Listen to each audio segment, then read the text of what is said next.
సభాధ్యక్షులు, యువ నాయకులు, తెలుగుదేశం పార్టీ నాయకులు హనుమంతు సుబ్రహ్మణ్యం గారికి, ఈనాటి ఈ కార్యక్రమానికి విశిష్ట అతిథిగా విచ్చేసినటువంటి మాజీ మంత్రివర్యులు, మాజీ పార్లమెంట్ సభ్యులు, ఈ రాష్ట్రంలో ఎన్టీ రామారావు గారికి అనుంగు శిష్యుడిగా రాజకీయ జీవితాన్ని ప్రారంభించి అంచెలంచెలుగా ఎదుగుతూ రాష్ట్ర స్థాయిలో నాయకుడిగా అందరి అభిమానాన్ని విశేషంగా కోరుకున్నటువంటి నాయకులు, ప్రస్తుతం పవన్ కళ్యాణ్ గారి యొక్క ఆశీస్సులతోటి ఆంధ్రప్రదేశ్ రాష్ట్ర కాపు కార్పొరేషన్ చైర్మన్ గా విశేషమైనటువంటి సేవలు అందిస్తున్నటువంటి శ్రీ కొత్తపల్లి సుబ్బారాయుడు గారికి, అదేవిధంగా వేదిక మీద ఉన్నటువంటి హౌసింగ్ బోర్డ్ డైరెక్టర్ శ్రీమతి ప్రియా సోలంజీ గారికి, తెలుగుదేశం పార్టీ మండల అధ్యక్షులు అధికార శ్రీను గారు, జనసేన పార్టీ మండల అధ్యక్షులు పిప్పర్ రవి గారు, వేదిక మీద ఉన్నటువంటి జెడ్పీటీసీ శ్రీమతి రామాంజని గారు, అదేవిధంగా ఎంపీటీసీలు, గ్రామ తెలుగుదేశం పార్టీ అధ్యక్షులు, జనసేన పార్టీ అధ్యక్షులు, వేదిక మీద ఉన్నటువంటి వివిధ స్థాయిల్లో ఉన్నటువంటి నాయకులందరికీ, అన్నిటికంటే మించి ఈ విగ్రహావిష్కరణ కార్యక్రమంలో పెద్ద ఎత్తున పాల్గొంటున్నటువంటి 50 మంది గ్రామ ప్రజానికు అందరికీ కూడా శిరస్సు వచ్చి నమస్కారం చేస్తా ఉన్నాను. చాలా అద్భుతమైనటువంటి విగ్రహాలని ఇవాళ ప్రారంభించారు. ఇందాక సుబ్బారాయుడు గారు చెప్పినట్లుగా నిజానికి చాలా చోట్ల విగ్రహాల ఆవిష్కరణ జరుగుతాయి, కానీ వాటికి పైన సరైనటువంటి ఆచ్ఛాదన ఉండదు. ఊరికే విగ్రహాలు పెడతారు, ఎండకి వానకి తెలుస్తూ ఉంటాయి, ఎదుగుతూ ఉంటాయి, ఆ రకంగా పరిస్థితులు. అలా కాకుండా ఒక అద్భుతమైనటువంటి మండపం తయారు చేసి ఆ మండపాల్లో ఆ 2 విగ్రహాన్ని పెట్టి ఒక పవిత్రతను కల్పించే విధంగా ఈ కార్యక్రమాన్ని ఏర్పాటు చేసినటువంటి సుబ్రహ్మణ్యంకి, అతనికి సహకరించినటువంటి గ్రామస్తులందరికీ కూడా మనందరి తరఫున కూడా ప్రత్యేకమైనటువంటి అభినందనలు తెలియజేస్తా ఉన్నాను. కృష్ణదేవరాయలు గారి గురించి చెప్పవలసి వస్తే ఆయన్ని సాహితీ సమరాంగణ సార్వభౌముడు అంటారు. అంటే ఆయన యుద్ధంలో ఎంత అరివీర భయంకరుడో సాహిత్యంలో కూడా అంత గొప్పవాడు. సాహితీ సమరాంగణ సార్వభౌముడు, సాహిత్యంలోనూ సమరాంగణంలో కూడా అగ్రగతి కృష్ణదేవరాయలు గారు. అదేవిధంగా మనం చాలా సందర్భాల్లో ఎన్టీ రామారావు గారి దగ్గర నుంచి ఇవాళ అనేక మంది నాయకులు చెప్పే మాట దేశ భాషలందు తెలుగు లెస్స అనేటువంటి మాట చెప్తాం. ఆ మాట చెప్పిన వ్యక్తి శ్రీకృష్ణదేవరాయలు అనేటువంటి మాటని ఈ సందర్భంలో మీకు మనం చేస్తున్నాను. నిజానికి కృష్ణదేవరాయలు గారు ఈ దేశంలో ఆయన పరిపాలించిన కాలంలో విజయనగర సామ్రాజ్యాన్ని ఉన్నత స్థానానికి తీసుకెళ్లి అందరికీ మార్గదర్శకంగా ఉండే విధంగా ఆ రోజుల్లోనే ఇవాళ మనం జనజీవన్ మిషన్ అనేటువంటి కార్యక్రమం ద్వారా పవన్ కళ్యాణ్ గారి నేతృత్వంలో మంచినీటిని ఇంటికి అందించేటువంటి కార్యక్రమం చేపడుతున్నాం. అలాంటి కార్యక్రమాలను ఆ రోజుల్లోనే ఇంత సాంకేతిక అభివృద్ధి లేనప్పుడే వారు ప్రత్యేకంగా ఆలోచించి మంచినీటి సదుపాయాన్ని ప్రత్యేకంగా కల్పించినటువంటి విజ్ఞానవంతుడు శ్రీకృష్ణదేవరాయలు అనేటువంటి మాటని ఈ సందర్భంగా మనం చేస్తూ, అటువంటి శ్రీకృష్ణదేవరాయలు గారి యొక్క నిర్మిత విగ్రహం, అదేవిధంగా వంగవీటి మోహన్ రంగ పేద ప్రజల యొక్క ఆశాజ్యోతిగా నిలబడి తన వద్దకి ఏ పేదవాడు వచ్చి కష్టమన్నా అని చెబితే వారికి అండగా నిలబడి దానికోసం ఎంత పెద్దవాడినైనా ఎంత డబ్బున్న వాడినైనా ఎదిరించి పేదవాడికి న్యాయం చేసినటువంటి నాయకుడు వంగవీటి మోహన్ రంగ ఈ సందర్భంగా మీకు మనం చేస్తున్నాను. ఇందాక సుబ్బారాయుడు గారు చెప్పినట్లుగా కుల మతాలు ఏ రోజు చూడలేదు. ఆయన ఒక కులానికి నాయకుడిగా చెప్పడానికి వీల్లేదు. ఎందువల్లంటే ఆయన దగ్గరికి వచ్చిన వాళ్ళందరూ కూడా పేద ప్రజానికి. ఆ రోజుల్లో రిక్షాలు బాగా తిరిగే రోజుల్లో ఆయన చుట్టూ రిక్షా తొక్కే వాళ్ళు ఉండేవారు, కూలీ నాలి చేసుకునే వాళ్ళు ఉండేవారు. ఎవరైతే చిన్నవాళ్ళు ఉన్నారో, పేద వర్గాల వారు ఉన్నారో, దళిత వర్గాల వారు ఉన్నారో, అటువంటి వారు వారికి అన్యాయం జరిగితే వారికి మొట్టమొదటిగా గుర్తొచ్చే పేరు వంగవీటి మోహన్ రంగ అనేటువంటి మాటని ఈ సందర్భంగా మనం చేస్తున్నాను. అదేవిధంగా మీకు హిస్టరీలో చూసుకుంటే రాబిన్ హుడ్ అనేటువంటి ఒక పేరు ఉంటుంది. ఆ రాబిన్ హుడ్ చేసే పని ఏంటంటే డబ్బున్న వాళ్ళని కొట్టి పేదవాడికి పెట్టేవాడు. అదే పద్ధతిని అవలంబించినటువంటి ఈ రాష్ట్రంలో ఏకైక నాయకుడు శ్రీ వంగవీటి మోహన్ రంగ. ఎప్పుడు ఆయన యుద్ధం చేసినా డబ్బున్న వాళ్ళ మీద చేశాడు, అన్యాయం చేసే వాళ్ళ మీద చేశాడు. ఆ అన్యాయం జరిగినటువంటి ఏ పేదవాడు ఉన్నాడో ఆ పేదవాడికి న్యాయం చేయడానికి కృషి చేసినటువంటి వ్యక్తి శ్రీ వంగవీటి మోహన్ రంగ. అందుకే ఆయన చనిపోయి 38 సంవత్సరాలు అయినప్పటికీ కూడా ఇవాళ కూడా ఆయన్ని ప్రత్యక్షంగా చూసిన వాళ్ళు చాలా మంది ఉండకపోవచ్చు.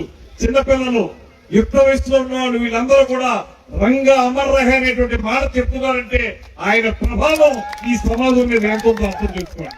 అటువంటి అద్భుతమైనటువంటి కార్యక్రమాలు నిర్వహించడం ద్వారా పేద ప్రజలకి దేవుడిగా నిలిచినటువంటి వంగవీటి మోహన్ రంగ యొక్క నిలువెత్తు విగ్రహాన్ని, చక్కని విగ్రహాలు రెండు కూడా కళగా ఉన్నాయి.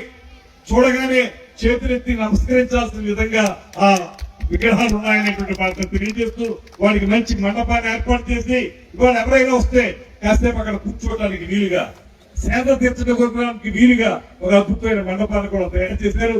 అందుకు ముందుగా కానూరు అగ్రహారం నిజంగానే అగ్రభాగాన్ని నిలబడినటువంటి మాటని ఈ సందర్భంగా మనవి చేస్తూ అగ్రభాగాన్ని నిలబడినటువంటి ఈ గ్రామస్తులందరికీ కూడా నమస్సుమాంజలి తెలియజేస్తూ ఇంతకు ముందు మిత్రులు కొన్ని విషయాలు చెప్పారు.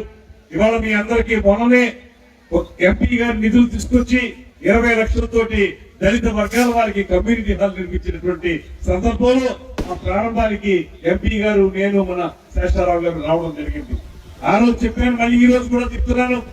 ఇవాళ ఈ 2 సంవత్సరాల కాలంలో ఇందాక సుబ్బారాయుడు గారు చెప్పినట్లుగా 4,40,00,000 రూపాయల నిధులు తీసుకొచ్చి ఈ ఒక్క గ్రామానికి అనేక కార్యక్రమాలు చేపట్టాం. పల్లె పండుగ 1లో 15 లక్షలు, పల్లె పండుగ 2లో 35 లక్షలు, వేసి 50 లక్షలు, అదేవిధంగా పంచాయతీ నిధులు కానివ్వండి, జల్ జీవన్ మిషన్ ద్వారా త్వరలోనే ఇంటింటికి మంచినీరు వచ్చే కార్యక్రమాన్ని 73 లక్షలతో మనం ప్రారంభించుకోవడం జరుగుతుంది. దీనికి సంబంధించినటువంటి శంకుస్థాపన కార్యక్రమాన్ని మన కొణిదెల పవన్ కళ్యాణ్ గారు, ముఖ్యంగా ఉప ముఖ్యమంత్రి గారు, వారు స్వయంగా మన పెరవలి నియోజకవర్గానికి వచ్చి, పెరవలి మండలానికి వచ్చి వారి కార్యక్రమాన్ని నిర్వహించినటువంటి సందర్భాన్ని కూడా మీకు గుర్తు చేస్తున్నాను. 73 లక్షలతో ఆ కార్యక్రమాన్ని ఈ గ్రామంలో చేస్తున్నాం. దాంతో పాటు మీ అందరికీ మరొక మాట చెప్తాను. రాబోయే రోజుల్లో ఇప్పుడే శాంక్షన్ అయింది. శాస్త్రీలో అన్ని నియోజకవర్గాలకి 6 కోట్లు 7 కోట్లు వస్తే మన నియోజకవర్గానికి 28 కోట్లు తీసుకొచ్చాం మనం. ఆ 28 కోట్లలో మీకు ఒకటే మనవి చేస్తున్నాను, 1,64,00,000 రూపాయలతోటి ఇప్పుడు మనం ఆర్ఎన్బి రోడ్ నుంచి ఈ గ్రామంలోకి వచ్చే రోడ్డు మొత్తం కూడా కొత్తగా వేయడానికి, అద్భుతమైనటువంటి సిమెంట్ రోడ్డు వేయడానికి ఆల్రెడీ డబ్బు శాంక్షన్ చేయించాం. కాంట్రాక్టర్ కూడా ఫైనలైజ్ అయిపోయారు. త్వరలోనే సెప్టెంబర్ 1వ వారంలోనో 2వ వారంలోనో ప్రారంభం అవుతుంది. ఇక అప్పటి నుంచి ఈ గ్రామంలోకి ఎవరు రావాలన్నా నల్లేరు మీద బండిలాగా ఆనందంగా వచ్చేదానికి అవకాశం ఉంటుందనేటువంటి మాటని మనం చేస్తూ హిందూ శ్మశాన వాటి గురించి చెప్పారు. తప్పనిసరిగా దాని మీద ఒక ప్రత్యేకంగా ఆలోచన చేసి అది కూడా మీకు సానుకూలపరుస్తాను. అదేవిధంగా రాబోయే రోజుల్లో మీరు కోరినటువంటి కమ్యూనిటీ హాల్స్ ఏవైతే ఉన్నాయో ఆ కమ్యూనిటీ హాల్స్ ఏవైతే ఉన్నాయో ఇప్పటికీ దళిత వర్గాల వారికి ఏర్పాటు చేశాం.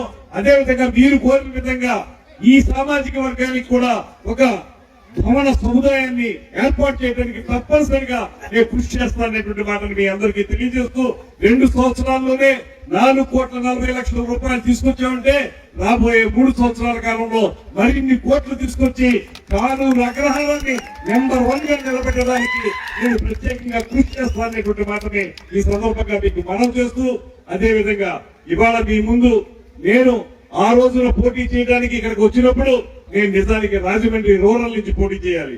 అయితే కూటమి ఐక్యత వల్ల, కూటమి యొక్క సమీకరణాల వల్ల ఆ రోజు శ్రీ చంద్రబాబు నాయుడు గారు, శ్రీ పవన్ కళ్యాణ్ గారు ఇద్దరు కూడా నన్ను పిలిచి నువ్వు నిడదవోలు పోటీ చేయనప్పుడు నేను రావడం కొంచెం భయంగా వచ్చినప్పటికీ కూడా ఇక్కడికి వచ్చిన తర్వాత మీరందరూ చూపించినటువంటి ఆదరాభిమానాల వల్ల ఒక్క నెల రోజుల్లోనే ప్రమాణాన్ని 38,000 ఓట్ల మెజార్టీతో నెగ్గే విధంగా నన్ను శాసనసభ్యుడు చేశారు. మీరు శాసనసభ్యుడు మాత్రమే కాదు, ఈ రాష్ట్రానికి మంత్రిని చేసిన ఘనత కూడా మీ అందరికీ దక్కుతుందనేటువంటి మాటని మనం చేస్తూ దీనికి నేను ప్రత్యేకంగా ఒకటే మాట చెప్తాను.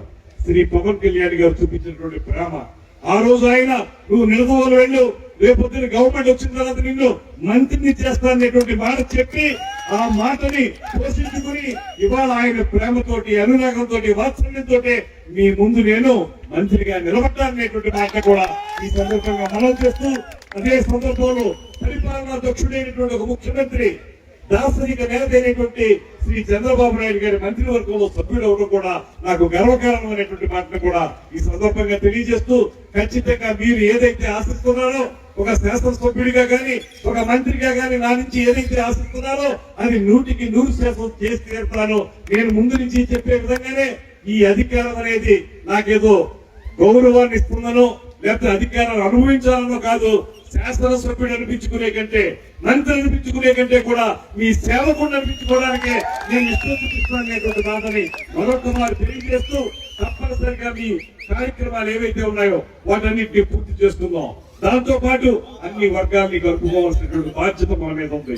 సమాజంలో అన్ని కులాలు సమానమే.